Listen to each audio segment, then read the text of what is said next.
What the f was that damage, my guy? Oh! Oh! Oh!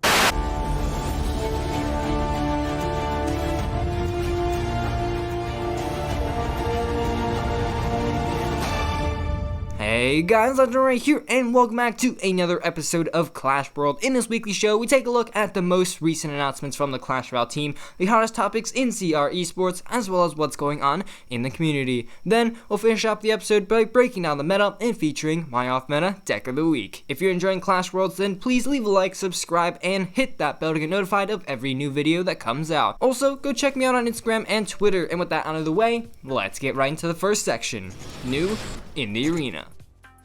New in the arena is where we find out about what the Supercell team has been up to this past week. Finally, we've got some Season 3 info. Season 3 starts on September 2nd, so that's definitely pretty soon. So, let's get right into what's coming in Season 3. First things first, we've got a return of the Legendary Arena in Season 3's theme, Be Legendary. Now, finally, after 2 months without this arena, it's time for it to make a return. In fact, a ton of the community actually requested for this arena to come back, and well, they've actually missed it. So, anyways, with this update also comes some cool new princess emotes as well as a fortress tower as seen here. We've also seen some rearranging of the past Royale rewards, which I think you'll actually quite like. In fact, the tower skin this season will actually be unlocked at tier 10, so there's almost a guarantee that you'll unlock it. Aside from that, the emote will be at tier 20, and the legendary chest will be returned to tier 35 for the maximum amount of strikes. Solid changes. We've also got a few new themed game modes this season, just like the last one. The first is a bandit dash. Now, while I haven't actually seen gameplay of this, I'm assuming it's kind of similar to the wall breakers challenge, with those wall breakers spawning all the time in the arena.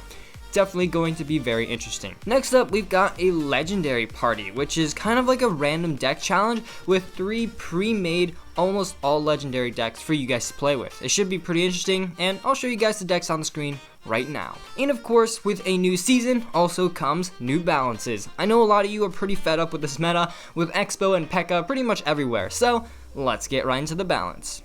Executioner. Damage plus 98, hit points minus 5%, range reduced from 4.5 to 3.5, hit speed reduced from 2.4 to 2.5, and axe return time reduced from 1.5 to 1.1. Wow, now that was a mouthful, so let me put that in English for you. Basically, the Executioner will definitely be a force to be reckoned with next meta. I mean, just look at this, he basically one-shots barbarians. Just his damage is absolutely crazy, and he still survives lightning. That being said, he does have a considerably smaller range, meaning that other range units might be able to take care of the Executioner just a little more easily as well.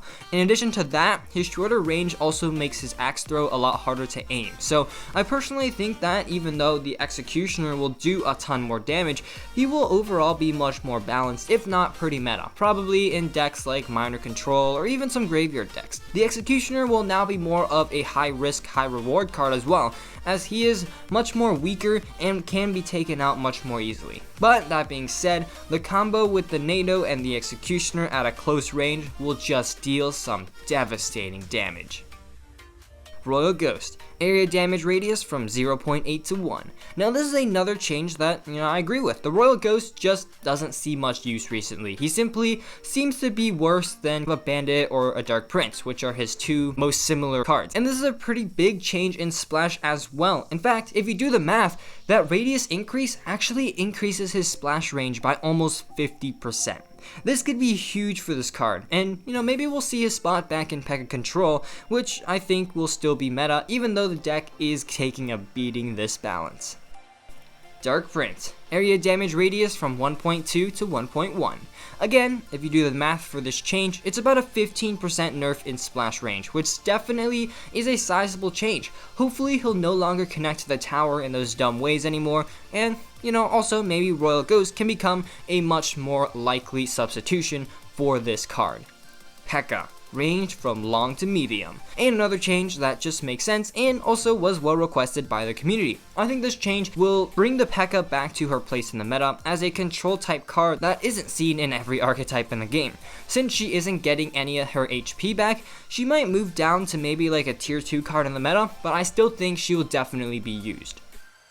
Goblin Cage. Goblin Brawler speed from very fast to fast. Man, this balance is just checking all the cards off. So of course, by far the most used building in the game is also getting a nerf. Of course, the lifetime wasn't changed as the fundamental concept of this card is still to be some type of elixir bank, but the Brawler has a movement speed reduction from very fast to fast. Wow, now that's actually a pretty decently large change and will definitely be noticeable once you bring him into the arena.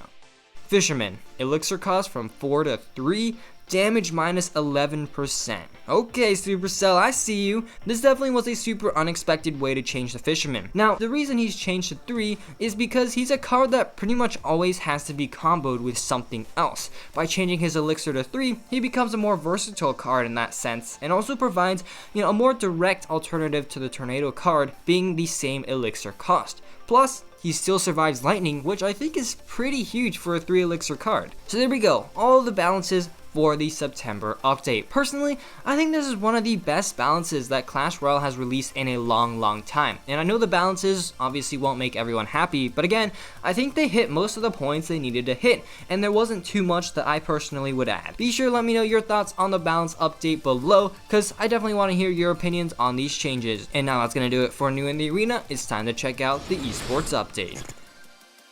The eSports update is a segment where we take a look at new and rising pro players as well as recent eSports competitions. This week, we have some real information about CRL West, and it's officially going to start on September 14th. A few of the eSports teams participating have already released their rosters, and man, some of these teams are just getting more and more stacked. Can't wait to watch this new season. Now that we're caught up on the most recent eSports news, let's check out the rising rumors. Now here's an idea on Reddit by Merdad for those people who can just grind Clash Royale matches. As you can see, every 10 crowns that you gain after tier 35, you get 1,000 gold. So, I mean, as you can see here, it's nothing big, but if Supercell just adds anything small for those players who want to play the game a little more than others, that would again be very much appreciated by the community. Now that we've covered the trending topics in the community, let's go ahead and break down the meta. Now of course, with balances coming into place next week, I'm going to be making my predictions on how this new meta will evolve. First things first, I think the Executioner will definitely find a spot in the meta, probably in decks such as Minor Control or Graveyard, which require intense defense to make positive trades. Executioner will become a card with a lot more micro interactions, as the small range is definitely substantial and makes him much easier to take out. Aside from that, I think P.E.K.K.A decks will definitely see a decrease. This would usually bring back Golem, but I think the Executioner will also help control Golem down, so I think Golem will still be a force in the meta, but it won't be too OP. Siege will definitely get nerfed because, we're seeing more beatdown, and we're also going to see more Executioner, which just makes for a much harder time for the card. And I also think Lava Hound will also take a small hit too. Fisherman, well, I mean, you never know about this guy. He still survives lightning, which is actually huge, but I guess you never really know. So that's the meta for you guys. Now let's check out the off-meta deck of the week.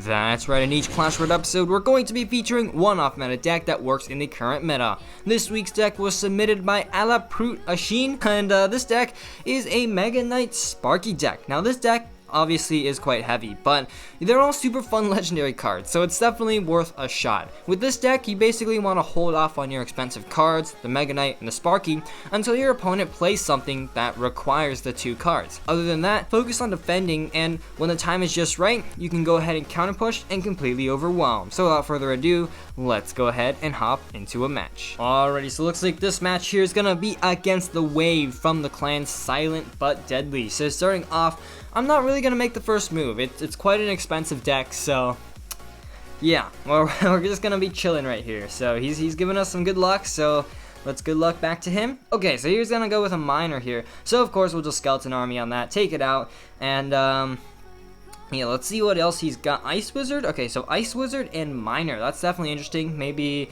Maybe it's just minor control. Probably is. But, well, okay, yeah, it's probably looking like some kind of minor control type deck. So, let's see here. We'll go bats right there. That'll take care of all this stuff. And, yeah, again, we're just going to kind of chill here. I think he's one card away from the minor, I think. Yep, there we go. He's back to the minor. And, of course, we do... Oh, he's going to use it on defense. Okay, but, yeah, this is like a minor control type deck, so meaning it's very cheap. So, I can go ahead and actually play my expensive cards in the back, even though I said to not.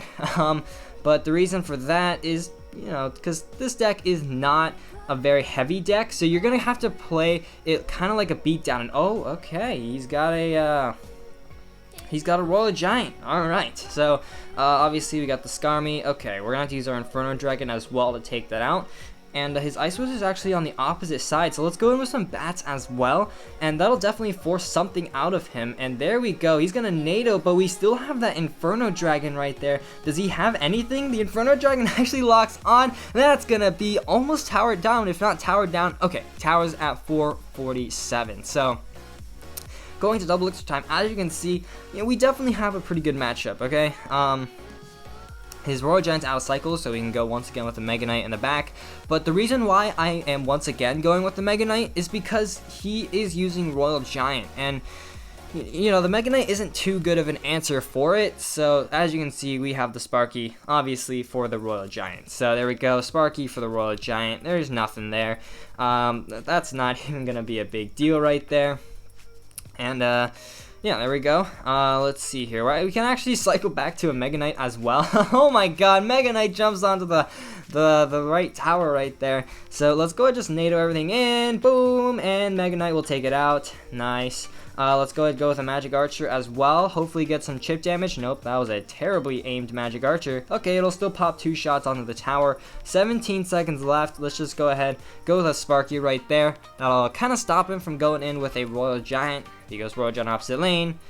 Obviously, we have the Inferno Dragon to take that out, and he doesn't even have a Zap as well. So that Royal Giant's pretty much going down. And yeah, at this point, let's just go ahead and finish off the tower, not waste any extra time, and that's going to be GG. Well played. Alright, so there we go. That was the off-meta deck of the week. It's definitely a fun deck to play. Sparky and Mega Knight are 2 cards that you don't see very often comboed together and can definitely be very, very powerful. If you want to submit your own deck to be featured, feel free to leave it in the comment section below. But unfortunately, guys, that's all I've got time for in today's episode. If you enjoyed, please leave a like down below as well as a subscription to my channel. And as always, this is Legendaray, and I'm signing off. See you guys next time.